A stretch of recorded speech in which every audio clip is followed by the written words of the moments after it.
हो नहीं रहा। इनकी एक नई मूवी आ रही है जिसका भी ट्रेलर रिलीज हुआ, धर्मिंदर दुपिंदर। अच्छा, मैं भी समझ नहीं पाया क्या है ये। अच्छा, नाम आपने वो रखा है कि हमें तो किसी को याद नहीं होना। दुर्विंदर है शायद। नहीं, किसी को नहीं, यहाँ तो किसी को नहीं याद होना। अच्छा। दुलिंदर होगा मेरा ख्याल। पता नहीं क्या तो ट्रेलर में दिखा दिया, मैं बोल दूंगा तो वायरल हो जाएगा। नहीं हो रहा। तो नेटफ्लिक्स वगैरह पे गए कि चलो यहाँ देख लो यार हमारी मूवी, लेकिन नहीं चल रही सीरीज। अच्छा, अब फिर ये कि चलो पाकिस्तानी कंटेंट दिखाते हैं तुम्हें, क्योंकि गाने भी पाकिस्तानी सुनने हैं, ड्रामे भी पाकिस्तानी देखने हैं, तो ये कि प्लॉट भी पाकिस्तानी। अच्छा, और वो जो ना उनके अपने लोग भी पक गए हैं ये देख देख के ना, एजेंट की स्टोरी, जिशम इनका एजेंट, हमारी एजेंट, ये भी लोग ना बोर हो गए। ये फिल्में भी फ्लॉप होनी शुरू होगी, चाहे कोई भी डायरेक्टर बनाए तो। लेकिन ऑब्सेशन जो है वो हमारे से खत्म नहीं हुई। अब भी वो ढूंढ रहे हैं कि यार शायद हमें कोई ऐसी स्टोरी मिल जाए, पाकिस्तान से निकालते हैं कि कुछ धक्का स्टार्ट हो जाए मरी हुई बॉलीवुड। अहम पहलू की जो कि वो हथियार इस्तेमाल करता है पाकिस्तान के खिलाफ प्रोपेगेंडा करने की, दुनिया में पाकिस्तान के हवाले से एक खास किस्म का नैरेटिव शेप करने की। बिल्कुल, इस मूवी के अंदर वो सब कुछ ये दिखाएंगे जिसका रियलिटी से कोई ताल्लुक नहीं। फिक्शन बेस्ड ये कोई मूवी होगी जिसमें पाकिस्तान को बुरा दिखा। मैं आपको पहले प्लॉट बता रहा हूँ ना उसका। पाकिस्तान को बुरा दिखाएंगे, पाकिस्तान में लॉ एंड ऑर्डर की सिचुएशन दिखाएंगे, पाकिस्तान में किस तरीके से वो सब इन्होंने जो है ना यही करना है जो पहले ये सनी देओल और उससे पहले भी ये करते रहे। मूवी में प्रॉपर तौर पे आईएसआई के मेजर दिखाया गया, उसके अलावा एसपी दिखाया गया, उसके अलावा और पूरा फ्यूचर दिखा दिया उन्होंने। मैंने देखा वीडियो के अंदर लियारी की जो सिचुएशन थी वो दिखाई, चड्डे भी बीच में थे। तो इसके साथ इस ट्रेलर को देखने के बाद इस तो पाकिस्तानी जो फिल्म मेकर्स उनके लिए भी एक टिप्पणी ये है कि भाईजान कि हमारी कहानियाँ ये इंडियंस जो फिल्म प्रोड्यूसर एंड डायरेक्टर सुना रहे हैं, उसकी वजह क्या है? उसकी वजह है कि हमारी जो फिल्म इंडस्ट्री वो ख़त्म हो चुकी है, और हमारे जो भी अभी भी जो कहानियाँ थोड़ी बहुत हमारे हम देख रहे हैं, जो ड्रामा इंडस्ट्री जो भी है, वो सास बहू, मोहब्बत, शादी, प्रेगनेंसी, इन चीज़ों से कब निकलेंगे हम कोई एक्चुअल कहानियाँ क्यों नहीं दिखा सकते? अब मैं ये नहीं कह रहा हूँ कि रहमान डिकेट हो या एसपी चौधरी हो या इवन के लाहौर की कुछ कहानियाँ हैं, बहुत सारी कहानियाँ हैं। जब हम नहीं दिखाएंगे तो दूसरा दिखाएगा, तो दूसरा तो अपना प्रोपेगेंडा उसमें ऐड करेगा ना। लेकिन क्या है इसके पीछे? यकीनन ही हमें मैलाइन करने की कोशिश है कहीं ना कहीं इस मूवी के अंदर, फिल्म प्रोपेगेंडा के नाम पर। तो ये अब और नहीं चलेगा। आजकल बड़ी तेजी आई हुई है। जी वो देखिए, अब उनके पास क्योंकि जब से मोदी साहब ये अब तकरीबन 10 साल हो गए गवर्नमेंट में आ गए, तो एक स्टेट लेवल के ऊपर पूरा एक जो है ना पॉलिसी है कि इस तरह की फिल्मों को जो है उन्होंने तरवीज देनी है। और हम देखते हैं कि अभी बहुत ज्यादा तेजी से अक्षय कुमार साहब ने तो एक मशीन लगाई हुई है ना घर में, वो हर हफ्ते जो है वो एक फिल्म निकाल के फेंकते रहते हैं। तो वो बेल बॉटम हो या सूर्यवंशी हो, उसमें पाकिस्तान को जो है वो बैशिंग करते हैं। लेकिन उनको ये बात समझनी चाहिए कि 20 करोड़ मुसलमान इंडिया में रहते हैं, बिल्कुल। और वो जब पाकिस्तान बैशिंग करते हैं तो वो एक्चुअली उसके अंदर खुद भी इतने आर्टिस्टिकली कोई बहुत ब्रिलियंट तो है नहीं, तो उसके अंदर मुसलमानों को जब वो टारगेट करते हैं तो उनको ये समझना चाहिए कि ये जो है ना, ये सिलसिला कहाँ तक ले जा सकता है। दोस्तों, रणबीर सिंह की भाई एक धमाकेदार मूवी आ रही है, और उस मूवी की वजह से भाई खासकर तो पड़ोसी देश पाकिस्तान में भाई चर्चा बड़ी ज़ोरों शोरों से है, अफवाह पूरी तरह से फैलाई जा रही है, क्योंकि भाई ये मूवी पाकिस्तान की पूरी धोती खोलने वाली है।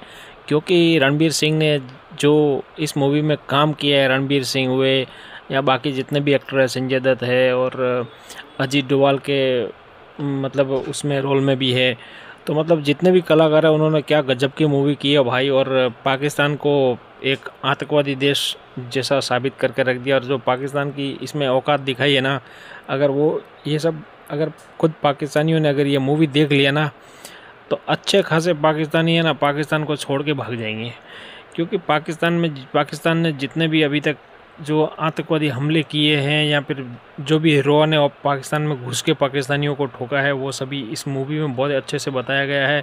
और ये मूवी बहुत काफ़ी हद तक लद्दाख में शूटिंग हुई है, क्योंकि वैसा माहौल वहाँ पे चाहिए, तो उसके हिसाब से उस मूवी में उसी प्रकार का पिक्चर चाहिए, तो लद्दाख में बताई गई। और पाकिस्तानियों का जो रोल दिखाया ना अंदर, वो सब देख के भाई पाकिस्तानियों का हार्ट अटैक आने वाला। आपने देख लिया और आगे भी आप इस वीडियो में देखोगे कि पाकिस्तानी पूरी की पूरी कोशिश कर रहे हैं कि भाई किसी प्रकार से यही कहो कि भाई ये मूवी झूठी है, इसमें जो भी किरदार दिखाया वो सब झूठा है और इससे कोई हकीकत से लेना देना नहीं है। क्योंकि भाई वहाँ पे तो झूठ के ऊपर सब बुनियाद रखी हुई है, तो अभी सच बोलेंगे तो पूरा मुल्क टूट जाएगा।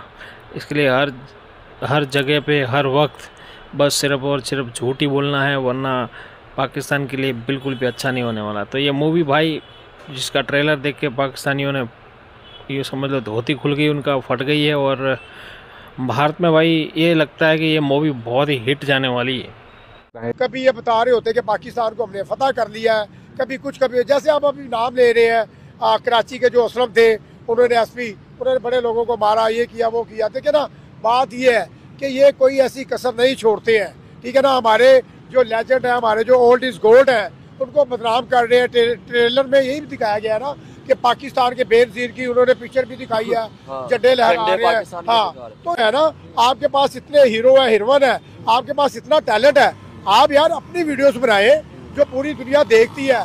आप जब भी नई फिल्म आती है, जब भी कोई ना कोई प्रोपेगेंडा करना होता है, जब आपके पास लड़ने के लिए हथियार ना हो, ताकत ना हो, फिर आप आके ड्रामा बना देंगे पाकिस्तान के अगेंस्ट या कोई ना कोई फिल्म बना देंगे पाकिस्तान के। मुझे समझ नहीं आती कि आप लोग इतने ऑब्सेस्ड क्यों हैं। आप लोगों की कोई फिल्म नहीं बनती पाकिस्तान का मेंशन किए बगैर। आप हर चीज़ में प्यार, इश्क, मोहब्बत, लड़ाई झगड़ा, गैंगवार, आपसी दुश्मनियाँ, पाकिस्तान कहीं ना कहीं निकल आता है। तो मुझे तो एक तो ये तो इससे साबित हुआ कि आप लोगों के पास अपनी कोई कहानी बची नहीं है और अब आप एक अंटाई पाकिस्तान, जो पाकिस्तान के खिलाफ एक जहरीली अंदर में वो अजीत देवाल का किरदार निभा रहे हैं। अजीत देवाल कौन है, जरा इस पर गौर करें। अजीत देवाल वो हैं जिन्होंने पाकिस्तान में न जाने कितने जासूस भेजे पाकिस्तान की बर्बादी के लिए। वो दिन रात कोशिशें करें। आपको पता है अजीत देवाल न जाने कब के रिटायर हो चुके होते, लेकिन वो अपनी जॉब का समझ लें कि तीसरा टेन्योर पूरा करें। उनकी रिटायरमेंट न जाने कितने साल पहले हो चुकी होनी थी, लेकिन पाकिस्तान के खिलाफ प्रोपेगेंडे करने, पाकिस्तान को खराब बर्बाद करने के लिए वो दिन रात मेहनत कर रहे हैं, इसलिए उनको रिटायरमेंट नहीं मिल रही। और ये इंडिया की तारीख में पहली बार हो रहा है। और इनका ओहदा क्या है, ये करते क्या है? ये इंडियन नेशनल सिक्योरिटी एडवाइजर है और इन्होंने पाकिस्तान के खिलाफ इतने बड़े बड़े कारनामे किए हैं, इंडिया की नजर में इतने अच्छे काम किए हैं कि इनको रिटायरमेंट नहीं मिलनी चाहिए। 1947 में ये दोनों मुल्क एक साथ आजाद हुए थे, एक साथ अलग हुए थे। उसके बावजूद वो हमारे बारे में इतना तक नहीं जानते कि हम सर पे टोपी नहीं पहनते, हमारे यहाँ सुरमा नहीं लगाया जाता। तो ये जो आप गेटअप और ये किरदार हमारे पाकिस्तानियों के दिखा रहे होते हैं, माजरत के साथ ये अफगानिस्तान के किरदार हैं जो कि आजकल आपके बहुत अच्छे दोस्त का कैरेक्टर प्ले कर रहे हैं। तो माजरत के साथ ये जो फिल्में आप बना रहे हैं वो पाकिस्तानियों के बारे में नहीं है, वो अफगानियों के बारे में है। अगर हमारे बारे में आप लोगों को फिल्में बनानी है तो उससे पहले जरूरी है कि आप हमारे बारे में जानें, हमारे बारे में रिसर्च वर्क करें। आप लोग जब यहाँ आते हैं तो इतने डरे हुए सहमे हुए होते हैं कि आप हमारे दरमियान घुल मिल भी नहीं पाते। हम लोग अगर इंडिया जाते हैं तो हमें पूरा आप लोगों के बारे में सब पता है। इवन बॉलीवुड फिल्मों से हमें आपके बारे में सब पता लग चुका है, लेकिन बदकिस्मती से आपको हमारे बारे में कुछ भी नहीं पता। अवाम है वो इन फिल्म्स को बाय कर रही है या नहीं? देखिए, इंडियन अवाम कौन है? जिस तरह मैंने कहा 20 करोड़ मुसलमान तो इस वक्त बैक फुट पे हैं वहां पर इंडिया में, और वो तो बेचारे, और बाकी माइनॉरिटीज का भी बुरा हाल है, बाकी माइनॉरिटीज का भी बुरा हाल है। और जो जिंगोइज्म उन्होंने इस वक्त अपने अवाम को जिस तरह चार्ज किया है मोदी साहब ने अपने पॉलिटिकल गेम्स के लिए, ऑफ कोर्स, तो उसके अंदर वो आप क्या एक्सपेक्ट करते हैं? लेकिन मुझे ये लगता है कि साउथ तो शायद साउथ ऑफ इंडिया तो बिल्कुल इसमें शामिल नहीं है। ठीक है, वो तो नहीं है। वो नहीं है। ये नॉर्थ की कहानी है। यूपी, गुजरात, नॉर्थ, यहाँ पे ये जो है ना, ये पॉलिटिक्स बेची जाती है। चौधरी असलम इसलिए मशहूर हैं, जिसकी अभी भी इंटरनेट पे वीडियोस, पिक्चर्स आप देख सकेंगे कि वो अपना गन उठा के, और ख़ासतौर पर उसका गला ऐसे खुला हुआ होगा, हाथ में पिस्टल लिए कराची की सड़कों पे घूमता था। और उसके ऊपर कई मर्तबा अटैक्स हुए हैं, उनके ऑफिस के ऊपर अटैक हुए, उसके काफ़िले के ऊपर अटैक हुए, लेकिन हर दफ़ा चौधरी असलम बच निकले। कि 2014 में उनको एक खुद को दहशत गर्दाना हमले में शहीद कर दिया गया, उनके 2 साथियों समेत। अब इंडियन इस फिल्म में चौधरी असलम को कैसे पेश करेंगे वो तो फिल्म देखने के बाद ही पता चलेगा। और इस किरदार को निभाया है संजय दत्त ने, और टू बी ऑनेस्ट इस ट्रेलर में वो काफ़ी हद तक चौधरी असलम से मुशाबे लग रहे हैं, क्योंकि उनकी पर्सनैलिटी चौधरी असलम से बहुत मिलती जुलती है। अब बात करते हैं रहमान डकैत की।